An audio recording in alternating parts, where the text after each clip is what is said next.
మనందరికి తెలిసిందే బార్లకి అదేవిధంగా షాప్స్కి ఈ ఫీజు విషయంలో కొంత వైరుధ్యం ఉన్న విషయం తెలిసిందే. బార్స్కి additional retail excise tax charge చేస్తూ ఉంది.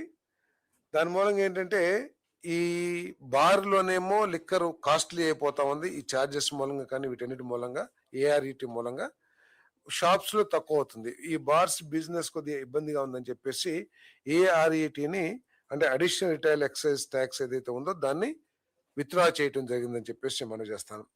అదేవిధంగా 99 రూపీస్ ఎంఆర్పి ఏదైతే ఉందో ఆ లిక్కర్ ఆ ఐఎంఎఫ్ఎల్కి బీర్, వైన్ అండ్ ఆర్టీడీలు మినహా అన్ని ఐఎంఎఫ్ఎల్ బాటిల్స్ మీద ఐఎంఎఫ్ఎల్ మరియు ఎఫ్ఎల్ ఎంఆర్పిలను బాటిల్కి 10 రూపాయలు పెంపు చేసే ప్రతిపాదనని ఆమోదించడం జరిగింది. ఏఆర్ఈటీలో నిర్మాణాత్మక సర్దుబాటు చేయటం, ఐఎంఎఫ్ఎల్ మరియు ఎఫ్ఎల్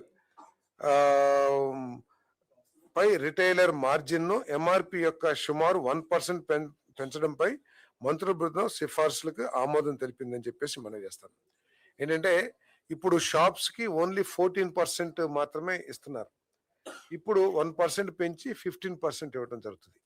ఈ 10 రూపాయలు పెంచడం ద్వారా 1391 కోట్ల రూపాయలు అదనపు ఆదాయం వస్తే 340 రూపాయలు ఈ ఎక్సైజ్ ట్యాక్స్ ని విత్డ్రా చేయటం మూలంగా, అదేవిధంగా 195 కోట్ల రూపాయలు 10 రూపాయలు పెంచిన దాంట్లో వాళ్ళకి వచ్చే కమిషను, తర్వాత 337 రూపాయలు వీళ్ళకి 1% ఏదైతే పెంచారో రిటైలర్స్ కి, వీటన్నిటిని పోను 506 కోట్ల రూపాయలు గవర్నమెంట్ కి అదనపు ఆదాయం లభించబోతా ఉంది.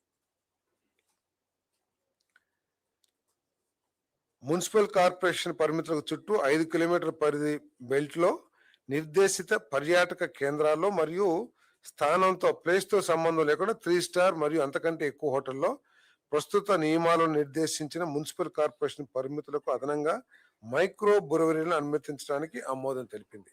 ఇప్పుడు మున్సిపల్ కార్పొరేషన్ ఏరియాలోనే ఈ మైక్రో బ్రూవరీస్ కి పర్మిషన్ ఉంది. ఇప్పుడు 5 కిలోమీటర్స్, అంతేకాకుండా 3 స్టార్ 5 స్టార్ హోటల్స్ ఎక్కడున్నా కూడా ఈ మైక్రో బ్రూవరీస్ పెడతానికి పర్మిషన్ ఇచ్చే ప్రతిపాదనకి ఆమోదం తెలపడం జరిగిందని చెప్పేసి మనం చేస్తాం.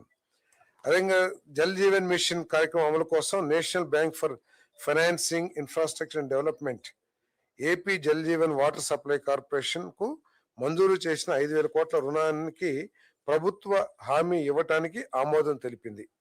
ఎండి ఏపీ జేజేడబ్ల్యూసిఎస్ అంటే వాటర్ సప్లైస్ కార్పొరేషన్ కి రుణ ఒప్పందం మరియు నిర్ణయాల అమలుకు అవసరమైన ఇతర చర్యలు మరియు పత్రాలు సమర్పించడానికి అధికారం కల్పించింది. కార్పొరేషన్ వనరుల సమీకరణ పరిమితిని 10,000 కోట్ల నుండి 12,000 కోట్లు పెంచడానికి అనుమతి ఇచ్చింది. మనందరికీ తెలిసిందే జల్ జీవన్ మిషన్ ఒక గొప్ప కార్యక్రమం, అమృత్ ఒక గొప్ప కార్యక్రమం. ఈ రాష్ట్రంలో పేదవాళ్ళకి, మధ్యతరగతి వాళ్ళకి అందరికీ కూడా కుళాయిల ద్వారా ఏదైతే మంచినీళ్లు సరఫరా చేయాలని కేంద్ర ప్రభుత్వం ఆశించిందో ఆ పథకాలని గత ప్రభుత్వం తొంగలు తొక్కేయటం కానివ్వండి, లేకపోతే తమ చేతకానితనం మూలంగా ఆ ప్రాజెక్ట్స్ ఒడిసి పట్టుకుని ప్రజలకు మేలు చేయటంలో విఫలం అవటం మూలంగా కానీ ఆ ప్రాజెక్ట్స్ ఆగిపోయిన విషయం తెలిసిందే. మరి ముఖ్యమంత్రి గారు, అదేవిధంగా ఉప ముఖ్యమంత్రి గారు కేంద్ర ప్రభుత్వ సహకారంతో, ప్రధానమంత్రి నరేంద్ర మోదీ సహకారంతో ఈ ప్రాజెక్ట్ ని ఎక్స్టెండ్ చేయించారు. ఏపీజేజేఎం అమృత్ ప్రాజెక్ట్స్ ని ఎక్స్టెండ్ చేశారు. కాబట్టి ఆ ప్రాజెక్ట్స్ అమలు చేయాలంటే రాష్ట్ర ప్రభుత్వం తరపు నుంచి ఏదైతే వాటా చెల్లించాలో దానికోసం ఈ రుణాన్ని సేకరించడం జరిగిందని చెప్పేసి మనం చేస్తాను.